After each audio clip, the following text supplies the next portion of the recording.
నమస్తే. Welcome to our channel. Nagababu గారికి మంత్రి పదవి ఇవ్వబోతున్నారు అనేది తెలిసిన విషయమే. అయితే ప్రమాణ స్వీకారం ఎప్పుడు చేయబోతున్నారో అసలు ఈ విషయాల గురించి తెలుసుకుందాం. ప్రస్తుతం మనతో పాటు సీనియర్ జర్నలిస్ట్ కిరణ్ పోల్దాస్ గారు ఉన్నారు. నమస్తే సార్. నమస్తే అండి. సార్, నాగబాబు గారికి మంత్రి పదవి ఇవ్వడం అందరూ చాలా హ్యాపీగా ఫీల్ అవుతూ ఉన్నారు. హ్మ్. మోస్ట్‌లీ ఆంధ్రాలో. సో, ఎప్పుడు ప్రమాణ స్వీకారం చేయబోతున్నారు? ఏ పదవి ఇవ్వబోతున్నారు? అయితే నాగబాబు గారికి ప్రమాణ స్వీకారం 26వ తారీఖున డిసెంబర్ నెల 26వ తారీఖున చేస్తారు అనేది ఒక మనకొస్తున్న కీలకమైన సమాచారం. హుహు. కీలకమైన సోర్సెస్ నుంచి మనకొస్తున్న సమాచారం. అంటే డిసెంబర్ 26న. సో, అదే సమయంలో ఆయనకి ఏ శాఖలు ఇస్తారనేది పెద్ద ఎత్తున చర్చ జరుగుతా ఉంది. కొంతమందేమో గనుల శాఖ అని, కొంతమందేమో సినిమాటోగ్రఫీ అని. ఈ మధ్య కాలంలో కొత్త చర్చ మొదలైంది. ఆయనకి సినిమాటోగ్రఫీ, పర్యావరణం పర్యాటక ఆయనకిచ్చేస్తారు. కందుల దుర్గేష్ శాఖలన్నీ ఆయనకిచ్చేసి, కందుల దుర్గేష్ గారికి పవన్ కళ్యాణ్ గారి దగ్గర ఉన్న శాఖలు కొన్ని తీసిస్తారు ఆయనకి హుహు. అని ఒక చర్చ. లేదు లేదు పవన్ కళ్యాణ్ గారు కేంద్ర మంత్రి పదవికి వెళ్ళిపోతున్నారు. గ్రామీణాభివృద్ధి శాఖను కందుల దుర్గేష్ గారికి ఇచ్చే అవకాశం ఉంది అనేది మరొక చర్చ జరుగుతోంది. వాస్తవంగా ఏంటంటే పవన్ కళ్యాణ్ గారి శాఖలు తీసే అవకాశం లేదు. ఓకే. అది తీస్తే కొంచెం అవమానకరంగానే భావించాలి మనం. హుహు. ఇచ్చిన శాఖలు పవన్ కళ్యాణ్ గారి నుంచి తీస్తారని అనుకోను. కోర్స్ ఇంకో కోణంలో చూస్తే ముఖ్యమంత్రి దగ్గర చాలా శాఖలు ఉండిపోతాయండి. ఎవరికి ఇవ్వని శాఖలన్నీ ముఖ్యమంత్రి దగ్గర ఉండిపోతాయి. ముఖ్యమంత్రి గారు ఏదైనా ఒకళ్ళకి మంత్రి పదవి ఇవ్వాలనుకుంటే వాళ్ళకి ఈ శాఖలోంచి తీసి ఒక శాఖ ఇస్తుంటారు. ఓకే. అలాగే డిప్యూటీ సీఎం దగ్గర 5 శాఖలు ఉన్నాయి కాబట్టి తీసిస్తే అటవీ, పర్యావరణం, సైన్స్ అండ్ టెక్నాలజీ లాంటివి ఇవ్వచ్చు. ఓకే. బట్ నేను అనుకోవట్లేదు అలాగని. అయితే నాకున్న సమాచారం మేరకు ఆయనకు గనుల శాఖ ఇస్తారు అని చెప్తున్నారు. ఓకే. దానికి తోడు సినిమాటోగ్రఫీ కూడా ఇస్తారు. కందుల దుర్గేష్ గారి దగ్గర టూరిజం అలాగే సినిమాటోగ్రఫీ ఉంది కదా. ఈ సినిమాటోగ్రఫీని తీసి నాగబాబు గారికి ఇస్తారు. అలాగే గనుల శాఖ కొల్లు రవీంద్ర గారి దగ్గర ఉంది. కొల్లు రవీంద్ర గారికి 2 శాఖలు ఉన్నాయి. మద్యం ఆబ్కారీ శాఖ అంటే ఎక్సైజ్ హుహు. ప్లస్ గనులు. సో, ఒక గనుల శాఖను తీసేసి ఆయనకి ఎక్సైజ్ మాత్రమే ఉంచి గనులు తీసి నాగబాబు గారికి, అలాగే కందుల దుర్గేష్ గారి దగ్గర ఉన్న సినిమాటోగ్రఫీ తీసి కూడా నాగబాబు గారికి ఇస్తారు. సినిమాటోగ్రఫీ అంటే పెద్ద శాఖేం కాదు అది. ఓకే.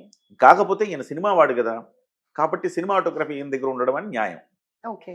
ఆ రకంగా ఈయనకి సినిమాటోగ్రఫీ మంత్రిత్వ శాఖ ఇస్తారనేది జరుగుతున్న ప్రచారం. ఇదే కీలకంగా నాకు వస్తున్న సోర్సెస్ నుంచి డిసెంబర్ 26న ఆయన ప్రమాణ స్వీకారం చేస్తారు. సో, అలాగే రాబోయే 6 నెలల్లో ఇప్పుడు ఇవాళ ఆయన ప్రమాణ స్వీకారం చేస్తున్నారు. శాసన మండలి లేదా శాసన సభకు ఆయన ఎన్నిక కావలసి ఉంది. ఓకే. అప్పుడే మంత్రి పదవులు ఇస్తారు. ఇప్పుడు ఆయనకి శాసన మండలికి కానీ శాసన సభలో కానీ ఆయనకి సభ్యత్వం లేదు. అంటే ఎలాగో పోటీ చేయలేదు కాబట్టి శాసనసభ్యుడు కాదు. శాసన మండలి సభ్యత్వం ఉంటే అయినా ఆయనకు మంత్రి పదవి ఇవ్వచ్చు. కానీ ఇవాళ ఆయన ముందే మంత్రి పదవి ఇచ్చేస్తున్నారు. అంటే ఆయన ప్రమాణ స్వీకారం చేసిన నాటి నుంచి 6 నెలల లోపు ఆయన శాసన మండలి సభ్యుడు కావాల్సిన అవసరం ఉంది. ఓకే. సో, ఈ 6 నెలల పాటులో అంటే రాబోయే 2 నెలల్లో మార్చిలో 5 ఖాళీ కాబోతున్నాయి అన్నమాట. అంటే గవర్నర్ కోటాలో ఎమ్మెల్సీ పదవులు పొందిన వాళ్ళలో 5 ఖాళీలు ఏర్పడబోతున్నాయి. అందులో ఒక ఖాళీ ఈయనతో భర్తీ చేసి అంటే 6 నెలల లోపు ఆయన ఆటోమేటిక్గా అది ఫిల్ చేసినట్టు అవుద్ది. చేస్తారు. సో, ఆటోమేటిక్గా ఆయన మంత్రిత్వ శాఖ అయితే త్వరలోనే చేపడతారని చెప్తున్నారు. వాస్తవానికి ఆయన రాజ్యసభ ఇవ్వాల్సి ఉంది. రాజ్యసభ మిస్ అయింది కాబట్టి ఇలాగ మంత్రి పదవి ఇవ్వడం అనేది జరిగిందనేది సహజంగా మనకున్న అంచనా అనమాట. సో, మీరు చెప్పిన దాన్ని బట్టి సినిమాటోగ్రఫీ అని అంటే గనుక మరి ఇండస్ట్రీ ఏమన్నా అటు వెళ్ళే ఛాన్సెస్ ఏమన్నా ఉన్నాయంటారా ఆంధ్ర సైడ్? ఎటు ఆంధ్ర సైడా? హ్మ్. ఆంధ్ర సైడు ఇండస్ట్రీ వెళ్ళిపోదండి. ఓకే. హైదరాబాదు చాలా కంఫర్ట్. తెలుగు సినిమా పరిశ్రమకు హైదరాబాద్ చాలా కంఫర్ట్. పైగా ఇదేం మనం వేరే రాష్ట్రంలో లేం మనం. హైదరాబాదు కూడా మనదే. సో, ఆంధ్రప్రదేశు, తెలంగాణగా విడిపోయినా తెలుగు ప్రజలు నివసించేది 2 కూడా అంటే తెలుగు. గతంలో కూడా ఇలాంటి డిస్కషన్స్ వచ్చాయి కదా. వచ్చాయి. జగన్మోహన్ రెడ్డి గారు అన్నారు ఇండస్ట్రీని ఇక్కడ తీసుకురండి, విశాఖపట్నంలో మీకు అది ఇస్తాను ఇది ఇస్తానని చెప్పాడు. ఏదో show put up. Okay. Jaganmohan Reddy show put up. ఇవాళ కూడా ఇండస్ట్రీని విస్తరించడానికి విశాఖపట్నాన్ని వాడుకోవచ్చు. ఆ పని నాగబాబు గారు చేయొచ్చు. ఓకే. విశాఖపట్నం అనేది సుందరమైన ప్రదేశం అండి. ఆ విశాఖపట్నాన్ని మీరు సినిమా షూటింగ్లకు అనుకూలం అది. కాబట్టి కొన్ని షూటింగ్లు ఇక్కడ చేయండి అని అభ్యర్థించే అవకాశం ఉంది. పర్మిషన్స్ ఇండస్ట్రీ అనేది ఇక్కడే ఉంటుంది. ఓకే. కానీ విశాఖపట్నం ఒక 2వ రాజధానిగా చేసుకుంటది.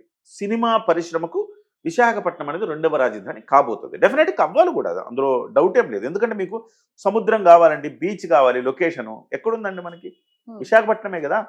ఇవాళ మీరు ఇంకోటి గమనించండి, తమిళనాడులో తీసే తమిళ సినిమాలన్నీ కూడా డబ్బు అయితే ఎక్కడ ఉన్నట్టుంటది? విశాఖపట్నంలో స్టోరీ జరుగుతుంటది. రీజన్ ఏంటంటే వాళ్ళు చెన్నై బేస్డ్ తీసుకుంటారు. హీరోనో హీరోయినో లేకపోతే ఏదో బీచ్ సీన్ ఉంటుంది. మరి హైదరాబాద్ బేస్డ్లో ఉంటే కుదరదు కదా. అప్పుడు వాళ్ళన్నీ కూడా విశాఖపట్నంలో సన్నివేశాలు, స్టోరీలు జరిగినట్టుగా ఆ డబ్బింగ్లో తీసుకొస్తారు. సో డెఫినెట్గా ఇటువైపు బీచ్ లేదు కాబట్టి, పైగా విశాఖపట్నం కొండలు, ఎర్ర దిబ్బాలు, ఋషికొండ, సముద్రం, ఇవో చాలా సుందరమైన ప్రదేశాలు కాబట్టి ఖచ్చితంగా విశాఖపట్నాన్ని ఒక రెండవ రాజధానిగా చేసుకునే అవకాశం ఉంది. గతంలో జగన్మోహన్ రెడ్డి పిలిచినా ఎందుకు వెళ్ళలేదని జగన్మోహన్ రెడ్డి పట్ల అంత నమ్మకం లేదు ఎవరికి. ఇవాళ నాగబాబుకి ఆ శాఖ ఇస్తే ఖచ్చితంగా నాగబాబు గారు కొంత షూటింగ్లో అక్కడ తీసే అవకాశాన్ని, ఆ రకమైన ప్రోత్సాహాన్ని ఇస్తారు. డెఫినెట్గా ఆంధ్రప్రదేశ్లో కూడా సినిమా ఇండస్ట్రీ, ఓహో విశాఖపట్నం అనేది ఒక రాజధానిగా సినిమా ఇండస్ట్రీకి మారబోతోంది. సో సినిమాటోగ్రఫీ అంటే ఆయనకు ఆల్రెడీ ఇండస్ట్రీ పర్సన్ కాబట్టి ఎక్స్పీరియన్స్ ఉంది, ఓకే. కానీ గనులు అని అంటే కనుక అసలు ఆయనకి నోవెర్ రిలేటెడ్ టు ఈ గనులని కానీ ఇలాంటివి కదా. సో ఎలా డీల్ చేయబోతారు అని అంటారు? అసలు మనకు మంత్రి పదవి తీసుకోవడానికి ఎక్స్పీరియన్స్ లేకపోతే అందులో ఎంతో కొంత అనుభవం ఉండాల్సిన అవసరం లేదండి. జగన్మోహన్ రెడ్డి గారికి ఏం అనుభవం ఉందని 5 ఏళ్ల పాటు వెలగబెట్టాడు పరిపాలన చెప్పండి. సో ఇక్కడ మనం చూడాలి, పవన్ కళ్యాణ్ గారు గ్రామీణాభివృద్ధి శాఖ మంత్రిగా అద్భుతంగా చేస్తున్నాడు. 4 పంచాయతీలకు జాతీయ స్థాయిలో అవార్డులు వచ్చినాయి. పల్లె పండుగ చేశాడు ఆయన. దేశం మొత్తం ఆయన వైపు చూసింది. ఎందుకంటే 13,326 పంచాయతీలకు ఏకకాలంలో ఆయన గ్రామ సభలు నిర్వహించాడు. ఇది ఎప్పుడు జరగల. ప్రధానమంత్రి నరేంద్ర మోదీ లాంటి వాళ్ళే ఈ ప్రక్రియ మన దేశం అంతా చేస్తే ఎలా ఉంటుంది అని ఆలోచిస్తున్నాడంట. సో అనుభవం ఉంది ఆయనకి? లేదు కదా. మనకు కావాల్సింది చిత్తశుద్ధి అండి. నిజాయితీగా పని చేయాలి. ఓ 4 రోజులు దాని మీద స్టడీ చేస్తే అయిపోద్ది. ఏ శాఖ అయినా అధికారులు ఉంటారు, మీకు అన్నీ చెప్తారు. సార్ ఇది ఫంక్షనింగ్ ఇది సార్ అని చెప్తారు. దీంట్లో అవినీతికి ఆస్కారం ఏంటి, ఇది న్యాయంగా చేయాలంటే ఏంటి, ఇది అన్నీ చెప్తారు వాళ్ళే. సో ఇవాళ ఏంటి అన్నీ ఆయన కనుక్కుంటాడు. ఒక వారం రోజులు, లేకపోతే ఒక 10 రోజులు, 15 రోజులు, ఒక నెల రోజులు అధ్యయనం చేస్తే దాని మీద పూర్తి స్థాయి పట్టు వస్తుంది. ఒక నెల రోజులు అధ్యయనం చేస్తే రాదా? మొత్తం రోజు కూర్చొని ఆఫీసుల్లో అసలు ఎట్లా గనులు అంటే ఎట్లా కేటాయిస్తారు, ఏ రకమైన ఆదాయం ఉంటుంది, ప్రభుత్వానికి ఏమొస్తుంది, ఎలాంటి వాళ్ళకి గనులు ఇస్తాం మనం, ఇవన్నీ మనం ఆయన స్టడీ చేస్తే వచ్చేస్తాయి. కాబట్టి ఎక్స్పీరియన్స్ ఏమీ అవసరం లేదు. బ్రహ్మాండంగా చిత్తశుద్ధి అండి. ఎవరికైతే పర్ఫెక్ట్గా నేను జనంకి ప్రజలకు మంచి చేయాలన్న తలంపు ఉంటుందో, సంకల్పం ఉంటుందో, వాళ్ళు చాలా చక్కగా నిర్వర్తించగలరు వాళ్ళ శాఖలను. ఇవాళ ఎవరికైనా కానీ అనుభవం ఉండేవాళ్ళు ఇంకా కొంతమంది తప్పులు చేస్తున్నారు. అనుభవం లేని వాళ్ళు, చరిత్రలో అనుభవం లేని వాళ్ళే నిఖార్సుగా చేస్తున్నారు శాఖల్ని. డిప్యూటీ సీఎం పవన్ కళ్యాణ్ గారి ఉదాహరణ. కాబట్టి డెఫినెట్గా అండి ఆ 2 శాఖలకు ఆయన వన్నె తేగలరు. ఇటు ఎలాగో మీకు కందులు దుర్గేష్ గారికి టూరిజం ఉంది, ఎనఫ్. టూరిజం శాఖ కూడా పెద్దదే. ఇప్పుడు టూరిజంని డెవలప్ చేయాలనుకుంటే బోల్డ్ అంత పనుంది. చాలా మంది అనుకోవచ్చు ఆయన దగ్గర నుంచి 2 శాఖలు ఒక శాఖ తీసి, బోల్డ్ ఎంత పనుంది. 972 కిలోమీటర్ల తీర ప్రాంతం ఉంది ఆంధ్రప్రదేశ్కి. గుజరాత్ తర్వాత అత్యంత ఎక్కువ తీర ప్రాంతం ఉంది ఆంధ్రప్రదేశ్కు. దేశ ప్రపంచంలో మీరు చూస్తే తీర ప్రాంతాలు అభివృద్ధి చేయడం ద్వారా పర్యాటకాన్ని డెవలప్ చేసిన చరిత్ర చాలా దేశాలకు ఉంది. వాటిలో వెళ్ళి మనం స్టడీ చేస్తే అసలు తీర ప్రాంతం నుంచి బోల్డ్ అంత డబ్బు సంపాదించవచ్చు మనం టూరిజం ద్వారా. సో నిజంగా దాని మీద ఫోకస్ చేస్తే ఒక అద్భుతాలే చేయొచ్చు. అది ఇవాళ కందుల దుర్గేష్ గారి ముందు ఉంది. పవన్ కళ్యాణ్ గారు కూడా దాని మీద స్పెషల్ ఫోకస్ పెట్టారు. ఎక్కడికి వెళ్ళినా ఆయన కందుల దుర్గేష్ గారిని కలవండి, అక్కడ టూరిజంలో ఏం చేయొచ్చు మాట్లాడండి అని చెప్తున్నారు. కాబట్టి అది ఆ టూరిజం శాఖను అద్భుతంగా ఆయన చేయొచ్చు. ఈయనకి ఏంటంటే 2 శాఖలు, గనుల శాఖలో చాలా అవకతవకలు జరిగే అవకాశం